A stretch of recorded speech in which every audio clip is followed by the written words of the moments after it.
Hi, everyone. So I really hope that you are enjoying your day and your conference so far. I just want to say thank you so much for coming, and a really big shout out for having me here. I have never been to Canada before, so this is my first time.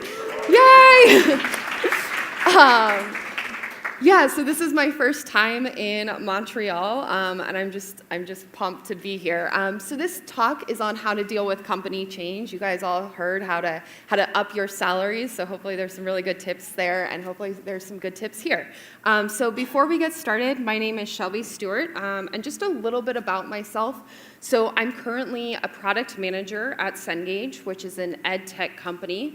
It is located in San Francisco, California, so that's where I'm from. And work around that area. And I've been in Silicon Valley tech for about 5 years now, and I've been predominantly in the education space. Previously, I was at Course Hero and Study.com, which are both education companies.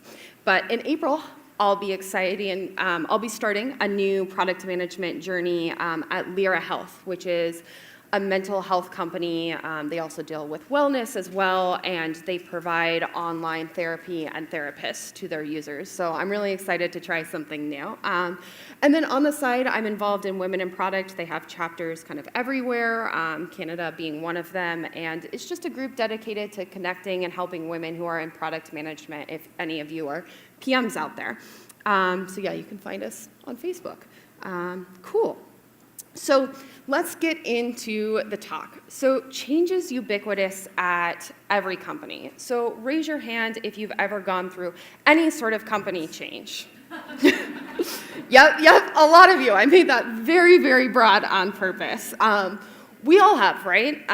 It happens all the time. Change can happen anywhere. So I've been in B2B companies. I've been in B2C companies. I've been in small startups, medium-sized companies, and then large companies as well. And I've experienced both large and small changes at every single one of them, all within a year of me being there. And it can be really tough when you're suddenly tasked with different goals, a reorg, or potentially even a new job description, and you have no idea why, no clear sense about where you're headed, and you may need to relearn everything. I've been through all of these.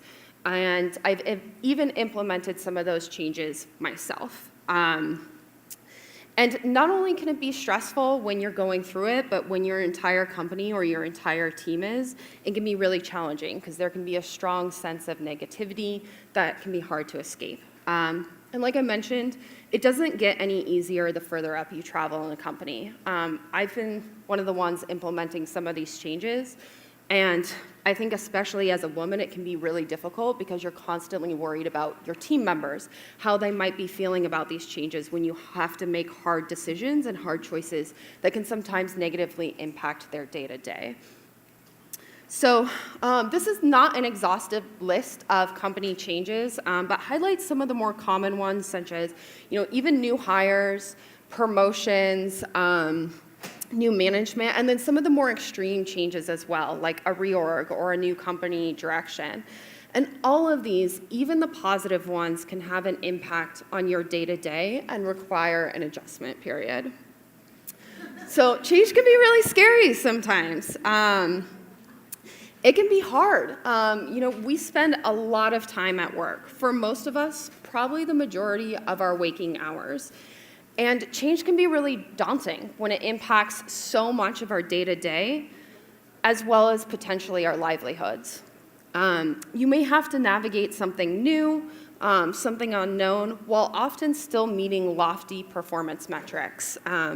It can also mean navigating difficult emotions, both your own and those of your coworkers as well. And it can create negativity, a lack of trust, and sometimes even in extreme changes, whether they're negative or just different, it can lead to people leaving the company, all creating a more difficult work environment if you choose to stay. So in one of my roles, we had a major role redefinition and new performance metrics that were implemented that we suddenly had to meet. This drastically changed the day-to-day of the job, and for a few months there was a lot of confusion while people figured out how they were going to meet these new goals. Many people were frustrated, they complained, and they ultimately left the company during this time, all creating a working environment that made it even more challenging to come to day in and day out. But we're not going to dwell on why changes can be difficult. You guys have all gone through them. You know that it can sometimes be challenging. So let's instead focus on how we can change our attitudes, our mindsets, and also talk about how we can deal with change to a more positive note. So what can we do? How can we get better at this? The first thing that we can do is take time to breathe and reflect. So change, whether it's big or it's small, happens all the time, and it's inevitable. Accepting it is part of the process. Also recognizing that change can be good, whether it's a new great team member, a promotion, that's always really exciting, or even a new company direction that you're pumped about. However, like I mentioned, change can be daunting when the news isn't as great.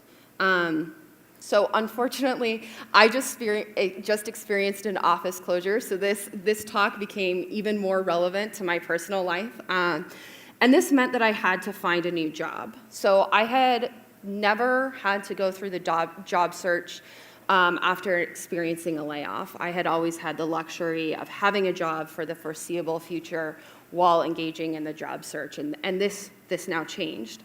And it was especially difficult to process when it wasn't just me going through it. It was the entire office. Everyone was a little bit angry, definitely confused, and frustrated with what had happened. But taking the time to breathe and reflect helped eventually give me the confidence that it would be okay, and I would eventually find something that worked for me. So when a company is making a change that negatively impacts your life, it's really important to take a step back and realize that you are not your company, nor are you your job. And you can find success independently of both of those two things. So take a moment to focus on a setback. We've all gone through them, whether it's in our professional lives or our personal lives. Chances are, and I hope this is true, but chances are you probably landed on your feet eventually. And if you're currently going through a setback, it can be hard to see that, but eventually things tend to work out one way or another. I've found that some of my biggest setbacks, ultimately, while they may have changed the course of my career, actually became tremendous opportunities later down the line when I looked at them and I put them in perspective. Again, it can be really hard to see when you're going through it. It can be hard to see in the moment, but when you take it at a macro level, often they end up being for the positive. So when we think about this long term, change doesn't have to be so intimidating and can instead be thought of, as opportunity. I gave you guys a little sneak peek of what would happen next. And it's really important when you're going through big changes to take that time and treat yourself, to recognize that sometimes you just need to go see a good movie. You may need to have a good cry. You may need to go on a run or do some yoga. The second big thing is focusing on your growth mindset. So this is in Silicon Valley. This is kind of a big thing right now in a lot of tech companies. But focusing on a growth mindset can really help us cultivate an accepting attitude towards change. So instead of focusing on results, perfection, and an end product, focus instead on the effort you're making and don't shy away from failure. Failure then becomes an opportunity to learn and grow and improve. So this contrasts with a fixed mindset, which posits that instead you are static, cannot be changed, and therefore failure becomes a threat and a permanent state that reflects personally back on you. A growth mindset means that you can learn with dedication and effort, and while you may not be where you want to be yet, you can get there. Changing our attitudes about change can help us reframe it as an opportunity for something new and minimize its stressful and potentially negative impact. So, for example, when I first became a PM, I wasn't one of those magical people that started out knowing what she wanted to do in her career, and I then charted my way towards becoming a product manager. But when I started at a company that was really making a market pivot. And so within my first few months, a lot of the metrics that I was accountable for changed several times. And that not only impacted me, but it impacted the team that I was leading as well. So this meant that as I and my team navigated our adjusted roles and targets, we encountered a lot of things that did not work. And had we adhered to a fixed mindset, we would have stuck with the things that we had already tried instead of welcoming pivots and challenges.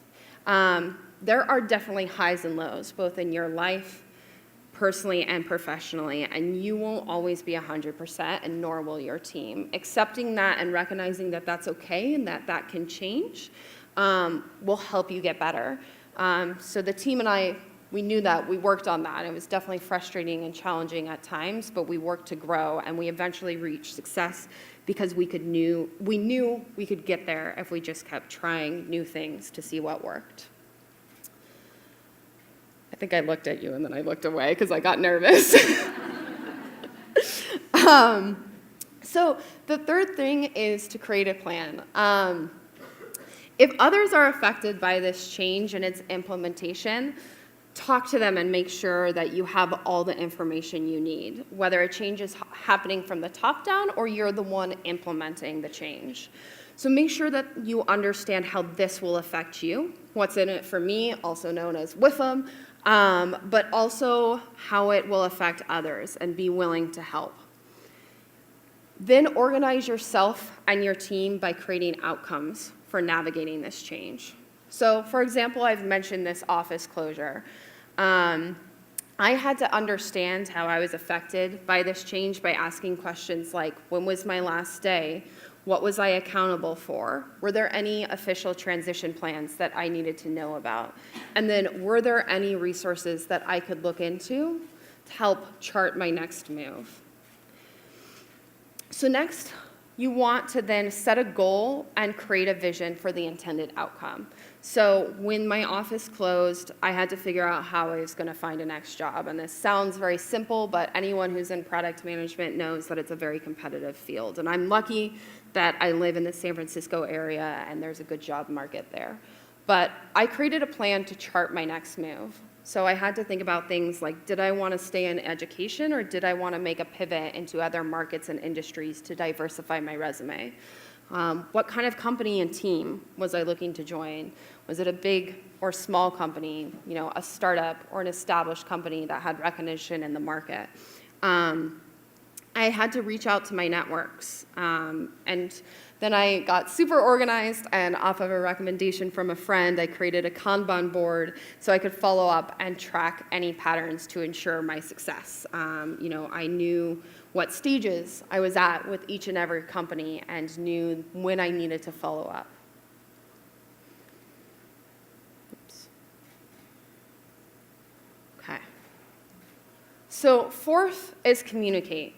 And this is probably the number one thing that you need to do when you're going through company changes. It's so relevant and so important. And this is incredibly relevant even if you're not going through a company change. Knowing strategies to communicate and even just doing it is so relevant. So I myself am an introvert, and sometimes communicating, getting up the courage to just go speak to other people can be incredibly challenging, but it's necessary in your day-to-day.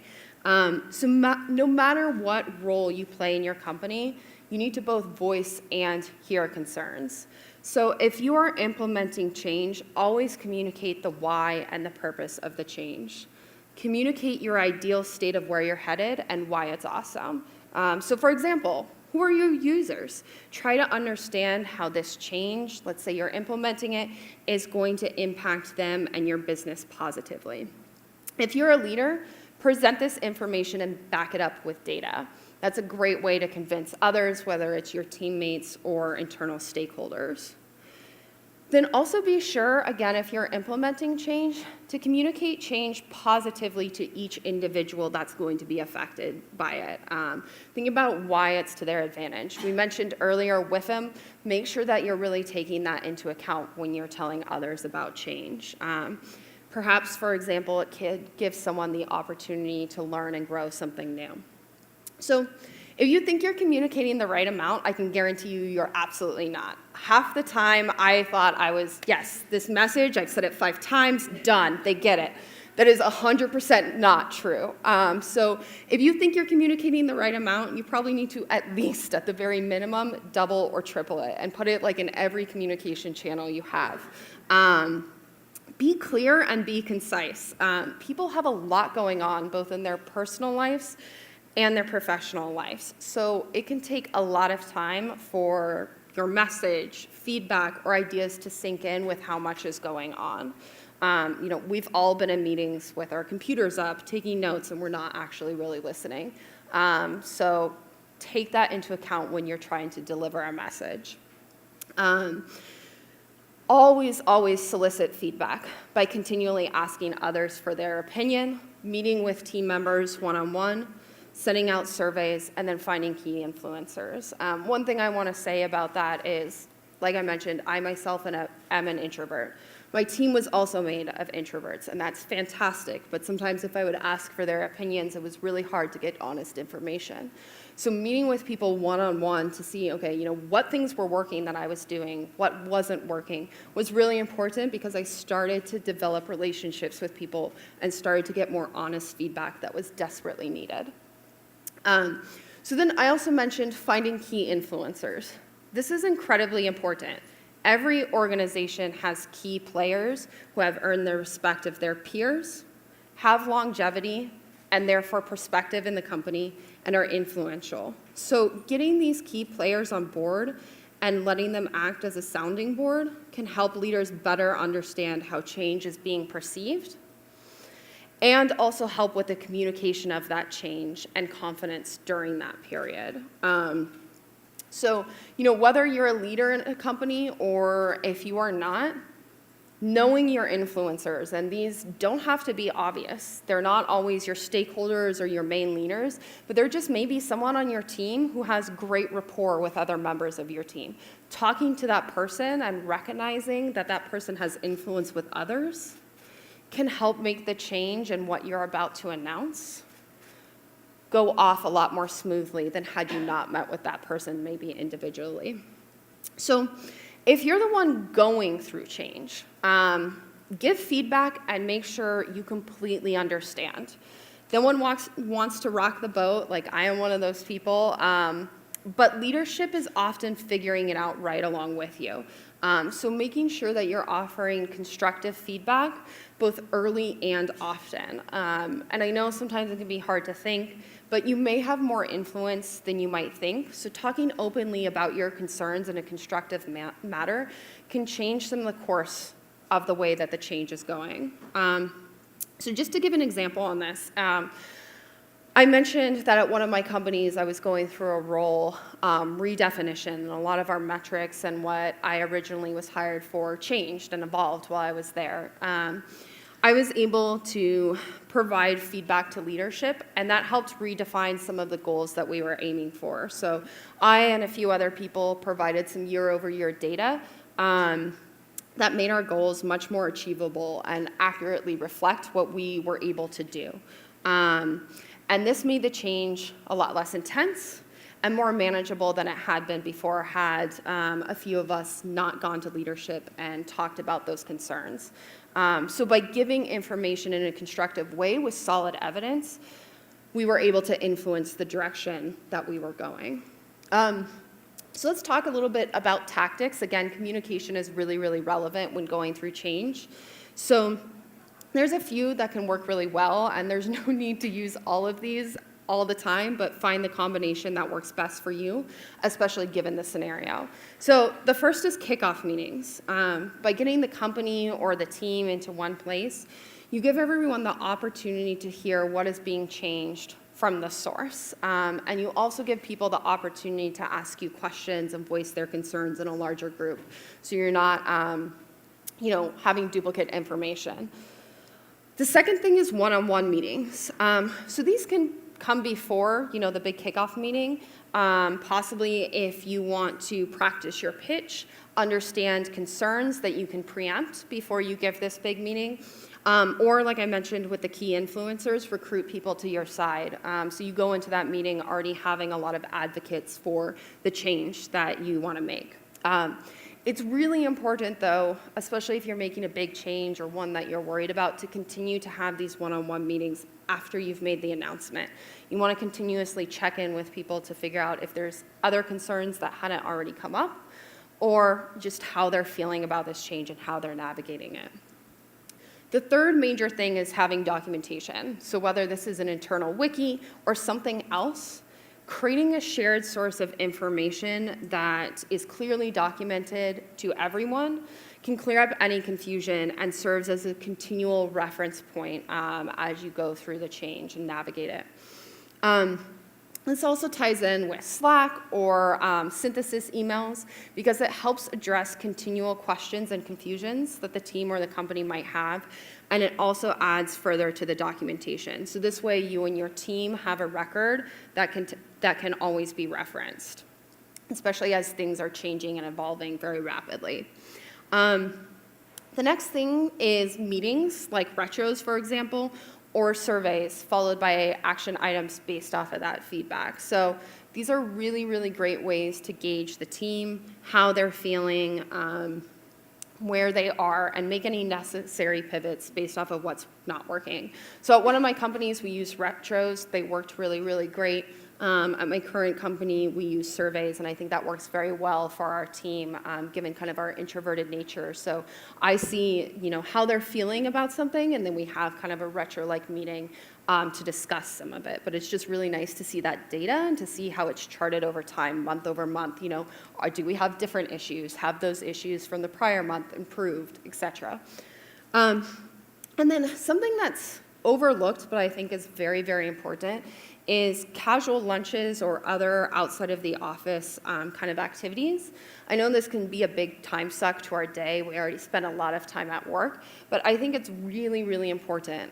These can be with bosses, directs, other coworkers, and I think it's a great way to maintain relationships and gain trust by getting to know your coworkers on a deeper level. When people know you more as a person rather than a coworker, they're willing to trust you more and open up more about what their real concerns are. So not neglecting those things either, and it can be something casual or shorter, like going to grab coffee.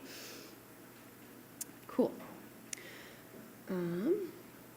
So then the next thing is it's time to, he's all blurry. That's sad. Anyway, it's a very excited dog, and he's fluffy. So just getting the animals in here. But now it's time to get excited.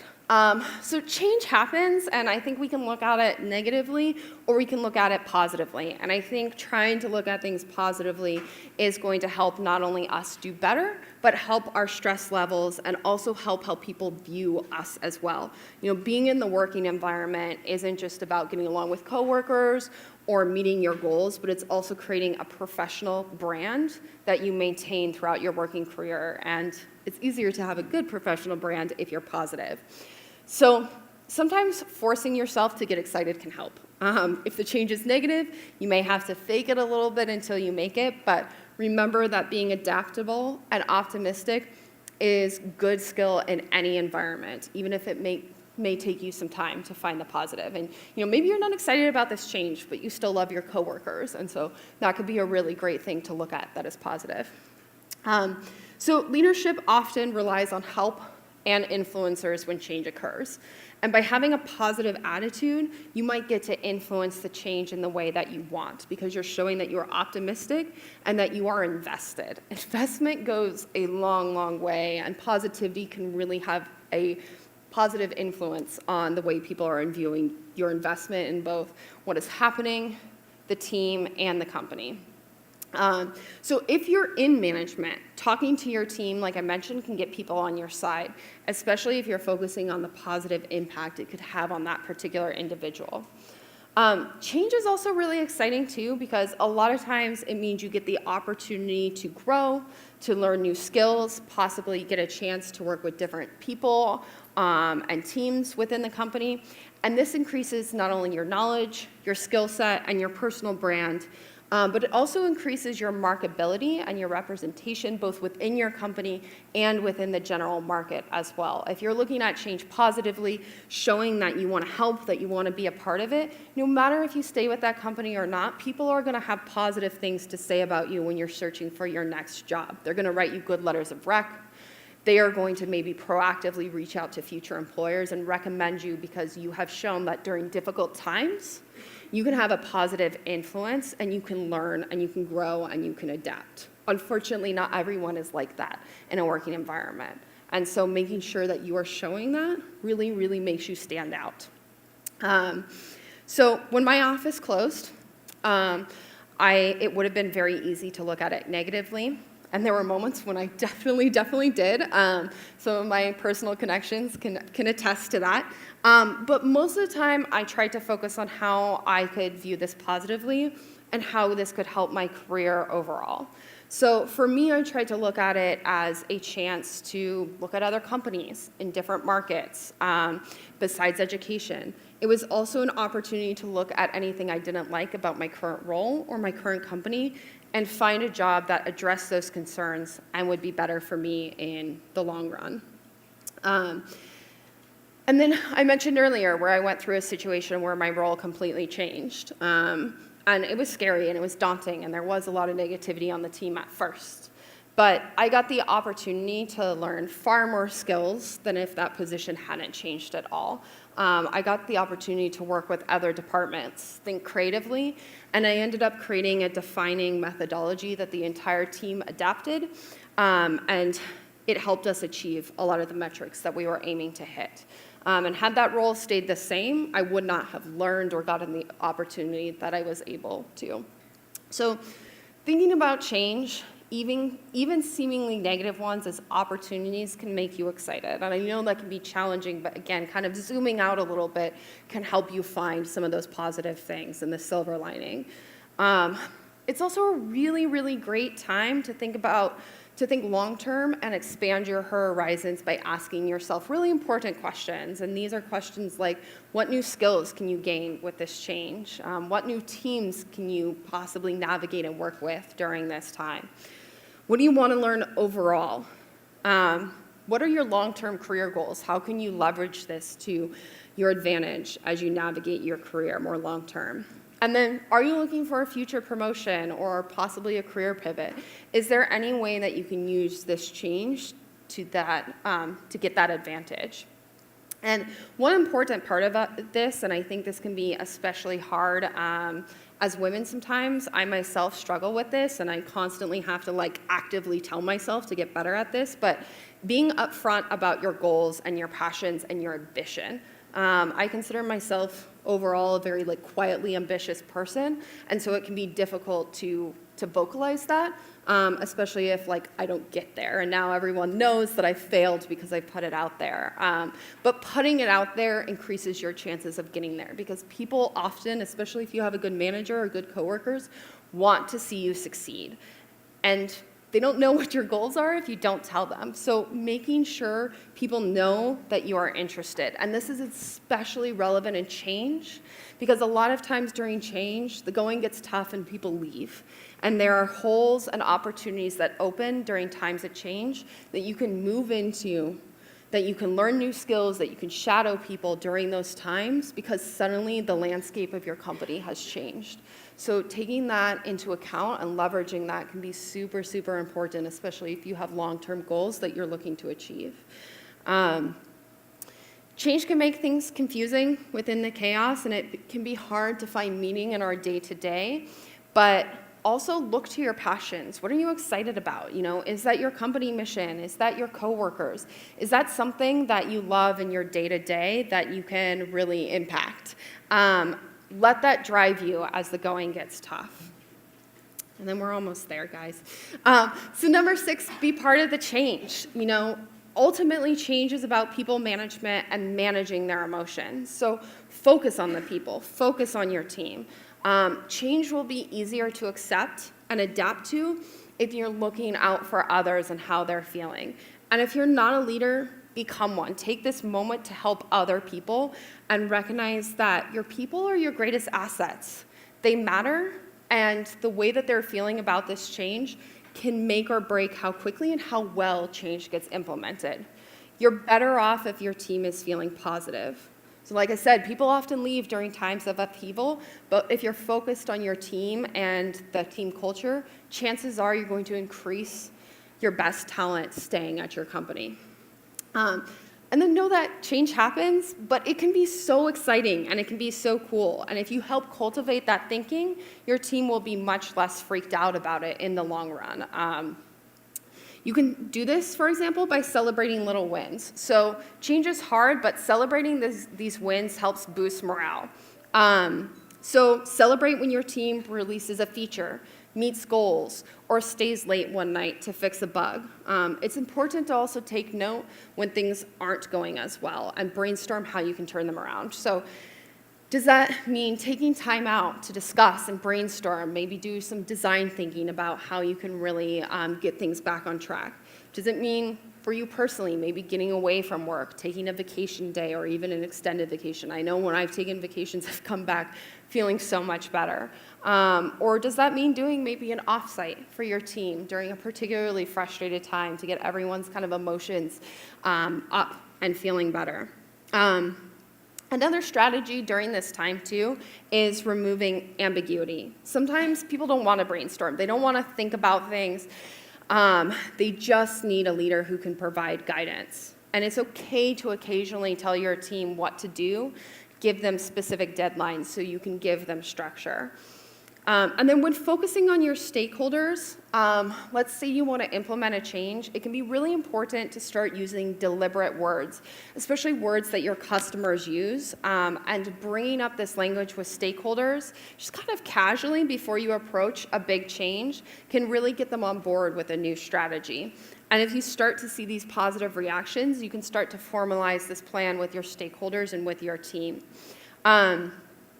Also with stakeholders, I mentioned those one-on-one conversations. Those aren't just relevant for your team members, but they're super important for stakeholders. Recruiting them early on and then proposing a change is a great way to get them on board unofficially before you make possibly a big announcement or a big pivot in your roadmap.